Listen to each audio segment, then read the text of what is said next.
దేవుని అతి ప్రశస్త నామమునకు మహిమ కలుగును గాక. దేవదేవుని ఘనత నాపరించి మన ప్రభుకి సన్నిధులు చెప్పడానికి మన దేవుడు మనకు అనుగ్రహించిన కృప కోసం వందనాలు. త్రిత్వం తర్వాత 8వ ఆదివారపు శుభాలు నేను మీకు తెలియజేస్తున్నాను. పరిశుద్ధ లేఖన భాగం నుండి ఇర్మియా గ్రంథం 31వ అధ్యాయం 23వ వచనం మొదలు 25 వరకు ఉన్నటువంటి లేఖన భాగం. అపోస్తలుల కార్యముల గ్రంథం 14వ అధ్యాయం 8వ వచనం మొదలు 23 వరకు ఉన్నటువంటి లేఖన భాగం. మత్తయి సువార్త 10వ అధ్యాయం 24వ వచనం మొదలు 31 వరకు ఉన్నటువంటి లేఖన భాగాలు నేటి పాఠములుగా మనము గమనం చేస్తూ ఉన్నాము. నేటి అంశాన్ని మనం గమనం చేస్తూ ఉంటే, దేవుడు తన మందిరాన్ని బట్టి ప్రజలను దీవించి ఉద్దేశించు ఉన్నాడు. దేవుడు తన కృపను కనికరాన్ని అనుగ్రహించే విధి కొరకు తనను నమ్ముకున్న వారిని, తన పట్ల యథార్థతతో నిలబడే వారిని, తనను ఆశ్రయించినటువంటి ప్రజల పట్ల ఆయన కృప ఇస్తూ ఆయన చేస్తున్నటువంటి వాగ్దానాన్ని మనము చూస్తూ ఉన్నాం. ఇర్మియా గ్రంథం 31వ అధ్యాయం 23వ వచనాన్ని, ఇశ్రాయేలు దేవుడును సైన్యములకు అధిపతి యెహోవా ఇలాగూ సెలవిచ్చున్నాడు, చెరలో నుండి నేను వారిని తిరిగి రప్పించిన తరువాత యూదా దేశంలోని దాని పట్టణములోను జనులు నీతి క్షేత్రమా ప్రతిష్ఠిత పర్వతమా యెహోవా నిన్ను ఆశీర్వదించునుగాక అను మాట ఇకను వాడకుందురు. ఈ మాట మనం చూస్తూ ఉంటే, నీతి క్షేత్రమా ప్రతిష్ఠిత పర్వతమా, దేవుని మందిరం ఎలాగున యెరూషలేములో అది ఒక పర్వతం మీద దేవుని యొక్క కట్టడిగా, దేవుని కనికరముగా, దేవుని ఆశీర్వచనముగా నిలబడిన స్థితి ఉందో, ఆ స్థితిని ఆ ప్రజలు ఎలా అంటే ఇక దానిని అలాగున పిలువకుందురు. ఈ మాట ఇర్మియా స్వప్నంలో తాను కలగంటున్నటువంటి తీరు ఉంది. ఈ వచనాన్ని గురించిన వివరణ 24వ వచనంలో మనం చూస్తూ ఉన్నప్పుడు, అలసి ఉన్న వారి ఆశను తృప్తిపరచుదును, కృషించు వారిని అందరినీ నింపుదును, కావున సేద్యం చేయువారేమి, మందలతో తిరుగులాడు వారేమి, యోధా వారందరూ పట్టణస్థులందరూ వారి దేశంలో కాపురముందురు. అంతలో నేను మేలుకొని ఆలోచింపగా నా నిద్ర బహు వినోదమాయను. ఇక్కడ ఇర్మియా ఎలా అంటే తాను కలలో ఈ కార్యాలు చూస్తూ ఉన్నాడు. ఈ కార్యాలను తాను వీక్షిస్తున్నటువంటి సందర్భంలో తాను ఏమని యెరూషలేమును సంబోధిస్తూ ఉన్నాడంటే, ప్రతిష్ఠిత పర్వతము, నీతి క్షేత్రం. ఈరోజు మన బ్రతుకుల్లో ఆలోచన చేయాలి. దేవుడు మనం ఎందుకు దీవించి ఉద్దేశిస్తూ ఉన్నాడు అంటే, ఆయనను నమ్ముకున్నందున మనము విమోచింపబడిన వారం అవుతూ ఉన్నాం.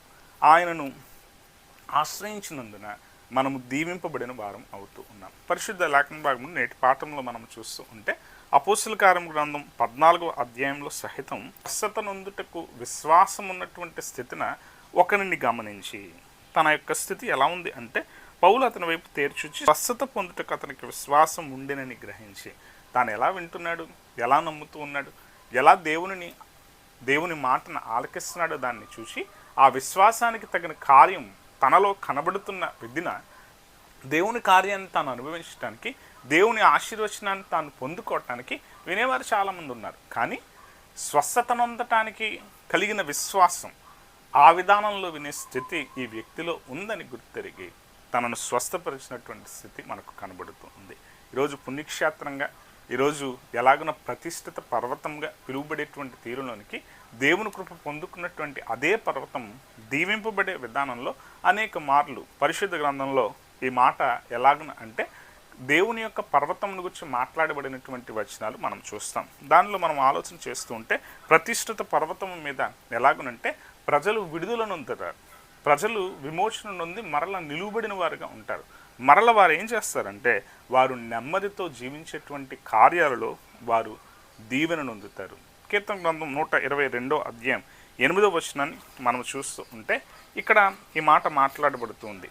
అక్కడ ఎందుకు వారు ఆశీర్వాదం నొందుతారు అంటే, వారు ఎందుకు దీవెనను అందటానికి వారు యోగ్యులుగా ఉన్నారు అంటే, వారు దేవుని మందిరాన్ని బట్టి, దేవుని నమ్ముకున్న విధానంలో ఆ మందిరమునకు రావటం ద్వారా వారు కృప పొందుకున్న వారుగా ఉన్నారు.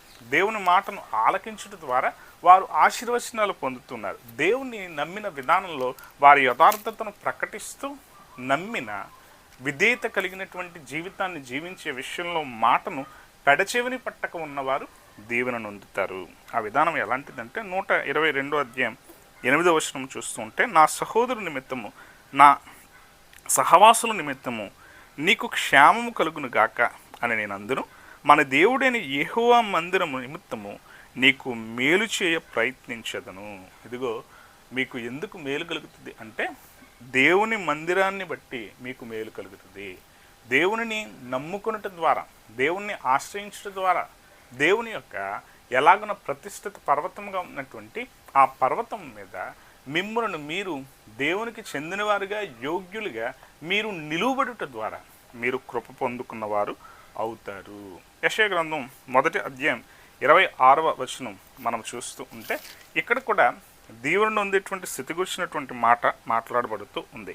మొదట నుండినట్లు నీకు న్యాయాధిపతులను మరల ఇచ్చేదను, ఆదిలోను నుండినట్లు నీకు ఆలోచనకర్తలను మరల నియమించదును, అప్పుడు నీతిగల పట్టణమని నమ్మకమైన నగరమని నీకు పేరు పెట్టబడను. ఇదిగో నీ గత స్థితి నీతిగల పట్టణంగా నీవు ఉండాలంటే, నీవు ఎలాగున్నా నమ్మకమైన నగరంగా నీవు ఉండాలంటే నీవు యథార్థతలో నిలబడాలి.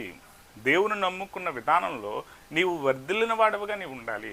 దేవుని మాట పెడచెవిన పెట్టకుండా నీవు విశ్వసించేటువంటి విధానంలో వినిన మాటల ప్రకారంగా నీవు జీవించటానికి నీ నమ్మకం అది కనబడాలి. ఈరోజు చాలామంది వింటాం, చాలామంది దేవుని మాటలు వింటున్నట్టు నటిస్తాం, కానీ ఎవరు నిజంగా స్వస్థతనందటానికి యోగ్యులుగా ఉన్నారు, ఎవరికి నిజంగా విశ్వాసం ఉందో అది దేవునికి, దేవుని సేవకులకు చాలా స్పష్టంగా తెలుసు అనేటువంటి సత్యం అక్కడ మనకు కనబడుతుంది. మత్తయి సువార్తను మనం జ్ఞాపకం చేసుకుంటూ ఉంటే సువార్త లేఖన భాగంలో బోధకుడు ఎలాగున, శిష్యుడు బోధకుడు ఎలాగునుండే తీరున, ఏమాత్రం కూడా బోధకుని కంటే శిష్యుడు అధికుడు కాడు. ఈ స్థితి ఎందుకు చెప్పబడుతుంది? తగ్గింపు జీవితం కలిగినటువంటి స్థితిలో నీవు ఏమై ఉన్న స్థితి ఉందో, నీవు ఎలాగనో దేవుని ముందు యథార్థతలో నిలబడిన స్థితి ఉందో, నిన్ను నీవు తగ్గించుకోనాల్సిన స్థితి ఎలా ఉందో దాన్ని గుర్తెరగటానికి ఈ వచనాలు అవి మాట్లాడబడుతున్నటువంటి తీరు మనం చూస్తుంటాం. మత్తయి సువార్త 10వ అధ్యాయంలో 24వ వచనం నుండి 31 వరకు ఉన్నటువంటి లేఖన భాగంలో ఈ మాటలు మాట్లాడబడుతూ ఉన్నాయి. మన జీవన స్థితుల్లో తగ్గింపు అనేటువంటి స్వభావాన్ని చాలా మార్లు మనం ఏం చేస్తామంటే వింటాం, కానీ దానిని ఆచరించడంలో మాత్రం చాలా వెనుకన మనం ఉన్నటువంటి స్థితి మనం చేస్తాం. దేవుడు చెప్పిన మాటలు, మీకు చెవులలో చెప్పబడిన మాటలు మీరు ఎక్కడ ప్రకటించాలంటే పట్టణముల మీద, నలుగురిలో, అందరిలోనూ కూడా మీరు వాటిని విపులీకరించి ప్రకటించేటువంటి వారుగా మీరు ఉండాలి. అది ఎప్పుడు చేయగలుగుతారు? మీరు అవి ఎప్పుడంటే మీరు నమ్మినప్పుడే చేయగలుగుతారు. మీకు చెప్పబడిన, రహస్యంగా చెప్పబడిన మాట మీద మీకు నమ్మకం, విశ్వాసం, యథార్థతలో మీరున్నటువంటి స్థితి ఉంటే దాన్ని నిజంగా నమ్మినట్టు మీరు ప్రకటించగలుగుతారు. మీరు గుర్తుపెట్టుకోండి, ఈ లోకంలో ఎదురయ్యే పరిస్థితులు ఎలా ఉండబోతాయి అంటే, ఇదిగో మిమ్మలను సంహరించే, మీ దేహమును నాశనం చేసే 28వ వచనం, మరియు ఆత్మను చంపనేరక దేహమునే చంపు వారికి భయపడకుడి కానీ ఆత్మను దేహమును కూడా నరకములో నశింపజేయగలవానికి మిక్కిలి భయపడుడి. ఇదిగో మీరు ఎవరికి భయపడాలంటే మనుషులకు కాదు. ఈ లోకంలో ఉన్నటువంటి స్థితిలో వేరు విధానాలలో స్వార్థాన్ని కోరుకునే మనుషుల కంటే మీరు దేవునికి భయపడాలి. దేవుడు మీకు చెప్పినట్టు మీరు చేయాలి. దేవుని యథార్థతలో నిలబడాలి. న్యాయం కలిగినటువంటి స్థితిలో మీరు ఉండాలి. నీతిని కలిగి జీవించాలి. ఇంతకు పూర్వం ప్రవక్తలు ఎలా ఉన్నారో, ఇంతకు పూర్వం ప్రవక్తలు ఏ తీరుని యథార్థతలో నిలిచారో సంఖ్యాకాండం 12వ అధ్యాయం 6వ వచనం చూస్తూ ఉంటే ఆయన ఈ మాటలను మాట్లాడుతున్నాడు. మోషేతో నేను ఎలా ఉన్నానంటే, నేను మోషేకు ముఖాముఖిగా మాట్లాడాను. అయితే నేను నా ప్రవక్తలను, నేను నన్ను నమ్ముకున్న నా మాట వినిన వారికి నేను ఎలా మాట్లాడుతూ వచ్చానంటే స్వప్నంలో నేను మాట్లాడుతూ వచ్చాను. సంఖ్యాకాండం 12వ అధ్యాయం 6వ వచనం చూస్తూ ఉంటే, వారిద్దరూ రాగా ఆయన నా మాటలు వినుడి, మీలో ప్రవక్త ఉండినెడల యెహోవానకు నేను దర్శనమిచ్చి అతడు నన్ను తెలుసుకున్నట్లు కలలో అతనితో మాట్లాడుదును. నా సేవకుడైన మోషే అట్టివాడు కాడు, అతడు నా ఇల్లంతటిలో నమ్మకమైన వాడు. నేను గూఢ భావములతో కాదు, దర్శనమిచ్చి ముఖాముఖిగా అతనితో మాట్లాడుదును. అతడు యెహోవా స్వరూపమును నిదానించి చూచును. కాబట్టి నా సేవకుడైన మోషేకు విరోధముగా మాట్లాడుటకు మీరేలా భయపడలేదు. ఈ మాటలు చూస్తూ ఉంటే అహరోను మిరియామును పిలిచి వారితో మాట్లాడుతున్నాడు. ఇదిగో నన్ను నమ్ముకున్న వారికి నేను కలలో దర్శనమిచ్చి మాట్లాడతా. ఇక్కడ ఇర్మియాతో కూడా దేవుడు ఎలా మాట్లాడుతున్నాడంటే కలలోనే తెలియచేస్తూ ఉన్నాడు. ఈరోజు మన బ్రతుకుల్లో మనం ఆలోచన చేస్తుంటే యోసేపుతో కలలోనే దేవుడు మాట్లాడాడు. తన భక్తులతో, తనను నమ్ముకున్న వారితో దేవుడు స్వప్నమందు మాట్లాడుతూ వచ్చాడు. కానీ ఆయనను ఎలా అంటే మోషేతో తనకున్నటువంటి, మోషేకు కలిగిన భక్తి అది ఎలాంటిదంటే ముఖాముఖంగా స్వయంగా మాట్లాడేటువంటి తీరుతో దేవుని యొక్క స్థితి ఎలా అంటే తన యథార్థతను బట్టి, తన నమ్మికను బట్టి, నన్ను నమ్మిన వ్యక్తిగా తానుండి తాను ప్రకటించే, మాట చెప్పే, విధేయత చూపించే స్థితిని బట్టి నేను స్వయంగా మోషేతో మాట్లాడాను. ఈరోజు మన బ్రతుకుల్లో కూడా మనం ఆలోచన చేయాలి. మన యథార్థత ఏ స్థాయిలో ఉందో, మనము ఎలాగున దేవుని యొక్క మాటను, దేవుడు నిజంగా నేను నమ్మేటట్టు ఆయన మాట నీవు వింటూ ఉంటే ఆయన స్వయంగా ఆయన నీతో మాట్లాడేటువంటి స్థితి ఉంటుంది అనేటువంటి సత్యం కూడా మనం జ్ఞాపకం చేసుకోవాలి. మనము ఆలోచన చేస్తూ ఉంటే ఈ మత్తయి సువార్తలో ఈ మాటలు మాట్లాడుతూ ఆయన ఏం తెలియజెప్తున్నాడంటే, మీరు పిచ్చుకల కంటే శ్రేష్ఠులు. ఆ పిచ్చుకలు ఎలా ఉన్నాయో, ఎలాగున ఆ స్థితి ఉన్నటువంటి స్థితి ఉందో వాటికంటే మీరు శ్రేష్ఠులుగా ఉన్నారు. మీకు కలగబోయే, మీకు ఎదురయ్యే నష్టాల కంటే నిజంగా దేవుడు మిమ్మల్ని గణపరిచే, దీవించే, ఆశీర్వదించే స్థితి అది ఎలాగునంటే ఆయనను నమ్ముకున్నప్పుడు మీకు అది కలుగుతుంది అనే సత్యాన్ని ఆయన ప్రకటించాడు. జకర్యా గ్రంథం 8వ అధ్యాయం 3వ వచనాన్ని మనం చూస్తూ ఉంటే, ఈ పర్వతానికి మరొక పేరుంది, పరిశుద్ధ పర్వతముగా దానికి పేరుంది.